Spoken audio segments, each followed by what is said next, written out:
আপনার কাছে কি মনে হচ্ছে যে ইরান ইসরায়েল ভার্সেস এখানে যুক্তরাষ্ট্রের যে পরিস্থিতি, যুদ্ধ অবস্থা, সেটা আসলে কোন দিকে যাচ্ছে? এটা নিয়ে কথা বলতে গেলে প্রথমে বলতে হয় যে আমাদের মতো দেশগুলোতে, যারা আমরা মানে মুসলমান দেশ, সে দেশগুলোতে বেশিরভাগ দেখা যায় যে আবেগ, হাইপ, হুজুগ এবং জজবাকে আমরা প্রাধান্য দিই যুক্তির আগে, আমাদের নিজেদের দেশের স্বার্থের আগে এবং বাস্তব পরিস্থিতির আগে। গত কয়েকদিনের যুদ্ধে আমরা দেখছি যে আমাদের মিডিয়াগুলো এমনভাবে প্রচার করছে যে কথা যেগুলোতে আমাদের দেশের ব্যাপারগুলো আমরা অ্যাসেস ঠিকভাবে করতে পারছি না, যে আমরা আসলে কোন দিকে কি করব, আমাদের সামনে কি পরিস্থিতি দাঁড়াতে পারে এবং এখান থেকে উত্তরণের পথ কি হতে পারে। একটা নতুন সরকার এসছে, সেই সরকারটা আসলে 23 লক্ষ কোটি টাকা ঋণ নিয়ে আসছে, ঘাড়ে নিয়ে আসছে। এগুলোকে আমরা কিন্তু কনসিডার করছি না। আচ্ছা, এখন যুদ্ধের কথাটা আসেন, আমি এখানে কোনো রাজনীতি টানতে চাই না যে এখানে কি আমেরিকা মানে অন্যায়ভাবে আক্রমণ করেছে, না এখানে ইরান কি একটি সন্ত্রাসী রাষ্ট্র, এখানে ইসরায়েল কি আক্রমণটা করে ঠিক করেছে। এই জিনিসগুলো সবাই জানেন যে কে অন্যায় করেছে।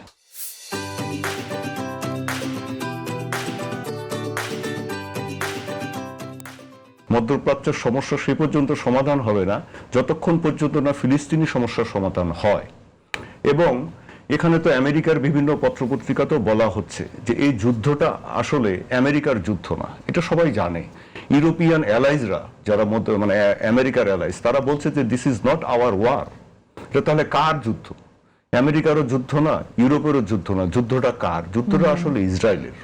ইসরায়েল সেভাবে ইরানের উপরে আক্রমণ করেছে, প্রথম যে হত্যাকাণ্ডটা করেছে সেটা ইসরায়েল করেছে। যা হোক, এখানে আমাদেরকে ভুলে গেলে চলবে না যে বাস্তবতা বলে কতগুলো কথা আছে। সে কথাটা কি? মার্কিন যুক্তরাষ্ট্র পৃথিবীর 1 নম্বর মানে আপনার অর্থনৈতিক শক্তি এবং 1 নম্বর সামরিক শক্তি। সামরিক শক্তি মার্কিন যুক্তরাষ্ট্রের কি পর্যায়ে, টেকনোলজি কি পর্যায়ে, এটা আমাদের দেশের মানুষের হয়তো ধারণারও বাইরে, এবং সেগুলো কখনো আমাদের মিডিয়াতে আমাদের সাংবাদিকরা, আমি নিজে একজন সাংবাদিক, যেহেতু আমি প্রতিরক্ষা সাংবাদিকতার সাথে যুক্ত দীর্ঘদিন থেকে, আমি বলছি যে এই বিষয়গুলো আমাদের ঠিকভাবে আনা হয় না। মার্কিন যুক্তরাষ্ট্র এখন যে কাজটা করছে, যে টেকনোলজিক্যালি যে কাজটা করছে, সেই কাজগুলো আসলে প্রতিরোধ করা ইরানের মতো একটা দেশের পক্ষে সম্ভব না। ইসরায়েলের কাছেও যে প্রযুক্তি থাকে, যে সমস্ত মিলিটারি ইকুইপমেন্ট আছে, সেগুলো সম্ভব না। যেমন আপনাকে আমি একটা সহজ জিনিস বলি, যে এই যে ইরানের সবচেয়ে বড় এখন শক্তিটা কি? ড্রোন, যে শাহেদ ড্রোন, একটা সুইসাইডাল ড্রোন।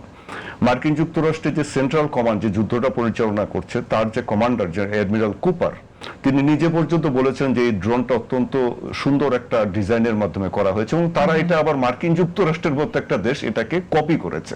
লুকাস নামে আরেকটা ড্রোন তৈরি করেছে এটাকে কপি করে। কিন্তু এই ড্রোনগুলো আসলে ছাড়ার পরে এগুলোকে তো ফেলা হয় এখন আসলে হেলিকপ্টার বা ফাইটার জেট দিয়ে, এগুলোকে গুলি করে ফেলা হয়, নিচে থেকে এয়ার ডিফেন্স সিস্টেম দিয়ে ফেলা হয়। মার্কিন যুক্তরাষ্ট্র এখানে এখন নতুন ভাবে কি ডেপ্লয় করছে যে অস্ত্রটা, সেটার নাম হচ্ছে হেলিওস। এই হেলিওসটা কি? এটা হচ্ছে হাই এনার্জি লেজার সিস্টেম।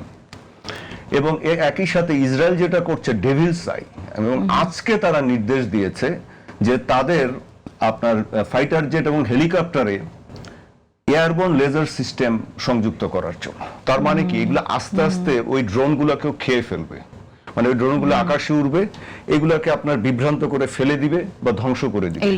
এবং এটা খরচ, এক একটা ড্রোন ফেলাবার পিছনে এখন একটা, যেমন যদি মানে মিসাইল বিধ্বংসী ক্ষেপণাস্ত্র ছোড়ে মার্কিন যুক্তরাষ্ট্র বা ইসরায়েল, তাতে খরচ হয় অনেক, মানে 1 মিলিয়ন 2 মিলিয়ন তারও বেশি ডলারের এক একটা গোলাতে খরচ হয়। এটাতে খরচ হবে $3 থেকে $5 মাত্র। এটা হচ্ছে আমি একটা উদাহরণ দিলাম। আজকে সর্বশেষ কি হয়েছে দেখেন, যে ইসরায়েলিরা ওরা এমন ভাবে প্রত্যেকটা জিনিস গ্রাউন্ডের ইনফরমেশন পেয়ে যাচ্ছে, এটা একটা আশ্চর্য ব্যাপার। এবং এখন জানা যাচ্ছে যে গত 20 বছর থেকে গুপ্তভাবে থেকে যে এটা করতে একটা নেটওয়ার্ক লাগে আপনার। এটা এখন জানা যাচ্ছে যে গত 20 বছর থেকে তারা ইরানিয়ান সিস্টেমের ভিতরে ঢুকেছে, মানে আইআরজিসির মধ্যে, বাসিসের মধ্যে। তাদের ইরানে তো একজনকে আপনার ফাঁসিও দেয়া হলো এই কারণে।